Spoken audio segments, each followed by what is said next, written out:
Thanks for watching. Don't forget to like, comment, share and subscribe to. حضرت خواجہ صاحب رحمۃ اللہ تعالی علیہ ان بلند ترین اولیاء اللہ میں سے ہیں، اکابر اولیاء کرام میں سے ہیں، جن کے ذریعے اللہ تعالیٰ نے اسلام کو بہت فروغ، سربلندی اور وسعت و کشادگی عطا فرمائی۔ نبی پاک علیہ الصلوۃ والسلام کے بعد سلسلہ نبوت تو ختم ہو گیا ہے، مگر اللہ تعالیٰ نے ایسے مجددین اس امت کے اندر بھیجے ہیں اور بھیجے گا جن کے ذریعے دین کو احیاء ملتا رہے گا، دین کو سربلندی، سرخروئی اور اشاعت حاصل ہوتی رہے گی۔ ان میں سے ایک حضرت خواجہ معین الدین چشتی اجمیری ہیں رحمۃ اللہ تعالی علیہ۔ آپ کی شخصیت میں یہ نمایاں پہلو ہے کہ آپ نے ایک صدی قریباً عمر پائی، 3 سال کم، ایک صدی آپ دنیا میں رہے۔ آپ کا سن ولادت ہے ہجری 536 اور سن وصال ہے 633، تو اس میں 3 سال کا فرق بنتا ہے۔ گویا آپ نے 97 سال عمر پائی۔ اللہ نے آپ کو ایک لمبا عرصہ دنیا میں رکھا تاکہ آپ کے ذریعے زیادہ سے زیادہ دین کا کام ہو اور آپ کے ذریعے زیادہ سے زیادہ دین اس دنیا کے اوپر پھیلے۔ اور آپ نبی اکرم صلی اللہ علیہ وسلم کی اولاد میں سے ہیں، سادات کرام میں سے ہیں۔ آپ کے والد ہیں حضرت سید غیاث الدین، ان کے والد ہیں سید کمال الدین، ان کے والد ہیں سید احمد حسین، ان کے والد ہیں سید طاہر، ان کے والد ہیں سید عبدالعزیز، ان کے والد ہیں سید ابراہیم، ان کے والد ہیں حضرت امام علی رضا، پھر ان کے والد ہیں حضرت امام موسیٰ کاظم، پھر ان کے والد ہیں امام جعفر صادق، پھر ان کے والد ہیں امام محمد باقر، پھر ان کے والد ہیں حضرت امام زین العابدین، اور ان کے والد ہیں جناب حضرت امام علی مقام امام حسین، اور وہ لخت جگر ہیں مولا علی المرتضیٰ شیر خدا رضی اللہ تعالیٰ عنہ کے۔ تو اس طرح 14 واسطوں سے خواجہ معین الدین چشتی اجمیری رحمۃ اللہ تعالیٰ علیہ کا نسب مبارک جناب محمد مصطفیٰ احمد مجتبیٰ امام الانبیاء صلی اللہ علیہ وآلہ وسلم کے ساتھ مل جاتا ہے۔ اور یہ ان لوگوں میں سے ہے جن کے بارے میں رسول اللہ صلی اللہ علیہ وسلم نے ارشاد فرمایا، ترکت فیکم الثقلین کتاب اللہ وعطرتی اہل بیتی ولن یتفرقا حتی یرد علی الحوض۔ یہ صحیح مسلم کی حدیث ہے کہ فرمایا میں تمہارے اندر 2 عظیم چیزیں چھوڑ رہا ہوں، ایک اللہ کی کتاب اور ایک اپنی عطرت، اور یہ ایک دوسرے سے جدا نہیں ہوگی حتیٰ کہ حوض کوثر پر میرے پاس دونوں آ جائیں گے۔ یعنی اللہ تعالیٰ آپ کی اولاد میں سے، عطرت میں سے ایسے لوگ پیدا کرے گا جو قرآن کا علم بلند کریں گے، قرآن کا پیغام دنیا تک پہنچائیں گے۔ تو آپ بلا شبہ اس حدیث مبارک کا بہترین اور خوبصورت مصداق ہیں۔ آپ کی ابتدائی عمر ایسے تھی کہ والد گرامی رحمۃ اللہ تعالی علیہ بچپن میں فوت ہو گئے تھے۔ آپ کی والدہ نے آپ کی تربیت فرمائی۔ جب آپ جوان ہوئے تو والد کی چھوڑی ہوئی ایک چکی تھی، یعنی آٹا پیسنے والی، وہ آپ کے لیے ذریعہ معاش تھی۔ چکی پیس کر آپ اپنا گزر اوقات فرما رہے تھے کہ ایک شیخ تھے جن کا نام تھا ابراہیم قندوزی، مجذوب تھے، ان سے ملاقات ہوئی۔ بس ان سے ملاقات کیا ہوئی کہ زندگی کا نقشہ بدل گیا، ذہن بدل گیا، دنیا سے تعلق کٹ گیا اور اللہ سے محبت پیدا ہو گئی، اور آپ اللہ کے راہ میں نکل کھڑے ہوئے۔ اپنی والدہ سے اجازت لی کہ میں علم دین حاصل کرنا چاہتا ہوں، تو آپ نے علم دین پڑھنا شروع کر دیا۔ آپ ایک جید عالم بنے، آپ نے زندگی کا ایک حصہ علم دین کے حصول میں صرف کیا، علم پڑھا، محدث بنے، فقیہ بنے، مفسر بنے، اور اپنے زمانے کے ایک جید مبلغ بنے۔ اس کے بعد آپ کی توجہ علم باطن کی طرف ہوئی، اور پھر آپ نے سفر شروع کیا، مختلف مشائخ سے ملاقات ہوئی، آخر عراق میں ایک قصبہ تھا ہارون یا ہارون بولے جاتے ہیں، وہاں تھے حضرت شیخ عثمان، خواجہ عثمان ہارونی رحمۃ اللہ تعالی علیہ، ان سے ملاقات ہوئی۔ تو پھر زندگی کا ایک طویل حصہ ان کی خدمت میں آپ نے بسر کیا، 20 سال گزارے اپنے شیخ کی خدمت کرتے ہوئے۔ وہ بیمار تھے، آپ نے ان کی اتنی خدمت کی کہ آپ نے ان کا بول و براز بھی صاف کیا۔ یعنی یہ حد ہوتی ہے اپنے شیخ کی خدمت کی کہ وہ جب خود حرکت نہیں کر سکتے تھے تو وہ ان کے لیے صفائی ستھرائی کا جو تھا حق وہ بھی انہوں نے ادا کیا۔ اور پھر جب ان کو صحت بحال ہوئی، ان کی صحت بحال ہوئی تو انہوں نے حج کا ارادہ کیا، تو آپ ان کے ساتھ چلے اور اپنے شیخ گرامی کو خواجہ عثمان ہارونی رحمۃ اللہ تعالی علیہ کو، جو اولیاء اللہ میں ایک عظیم ہستی تھے، ان کو آپ نے اپنے کندھوں پہ بٹھا کر کعبہ شریف کا طواف کروایا، پورا حج کروایا اپنے شیخ کو اپنے کندھوں پہ بٹھا کر۔ تو خواجہ عثمان رحمۃ اللہ تعالی علیہ کی زبان سے یہ الفاظ نکلے کہ یا اللہ، جو کچھ تو نے مجھے عطا فرمایا ہے وہ سب کا سب معین الدین کو عطا کر دے۔ تو بس تب سے کایا پلٹ گئی، اللہ نے وہ قرب عطا فرمایا کہ جس کا ہم تصور نہیں کر سکتے۔ پھر جب بارگاہ مصطفی صلی اللہ علیہ وسلم میں مدینہ طیبہ میں حاضر ہوئے اور رسول اکرم صلی اللہ علیہ وآلہ وسلم کی بارگاہ میں کہا الصلاۃ والسلام علیک یا رسول اللہ، تو اندر سے آواز آئی جو آپ نے سنی کہ اے بیٹے تجھے میرا سلام ہو۔ تو پھر نبی اکرم علیہ الصلاۃ والسلام نے حکم فرمایا کہ اے معین الدین، تیری ڈیوٹی ہندوستان میں لگائی گئی ہے، جاؤ اور وہاں جا کر دین کا کام کرو اور کفار کو دعوت اسلام دو اور وہاں اسلام کی روشنی کو پھیلاؤ۔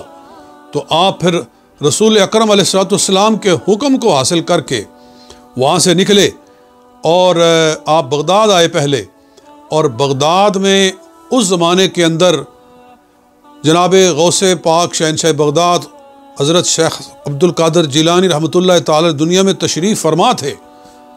آپ کی جناب غوث پاک سے ملاقات ہوئی اور ان کی خدمت میں کچھ عرصہ گزارا، اور پھر جناب غوث پاک نے بھی ان کو اپنا باطنی روحانی علم اور فیض عطا فرمایا اور ترقی کی منزلیں ان کی مزید طے کروائیں۔ اور پھر آپ دیگر اولیاء کرام کے پاس سے ہوتے ہوئے آپ پھر لاہور بھی تشریف لائے اور حضرت داتا علی حجویری رحمۃ اللہ تعالی علیہ کی بارگاہ میں، یعنی ان کے مزار پر آپ نے حاضری دی اور وہاں 40 روز گزارے، اور وہاں آج بھی ان کی چلہ گاہ موجود ہے جہاں انہوں نے 40 دن آپ کے پاس رہ کر آپ کے مزار پرانوار پہ حاضری دے کر آپ نے اللہ تعالیٰ کی عبادت کی، اور پھر داتا صاحب رحمۃ اللہ تعالی علیہ سے وہ فیض حاصل کیا کہ خدا نے کچھ کا کچھ بنا دیا، اور جاتے ہوئے آپ کی زبان پہ جو الفاظ تھے وہ آج بھی شعرائے آفاق ہیں، اور آپ فرما رہے تھے گنج بخش فیض عالم مظہر نور خدا، نہ کسارا پیر کامل کامل آرا رہنما۔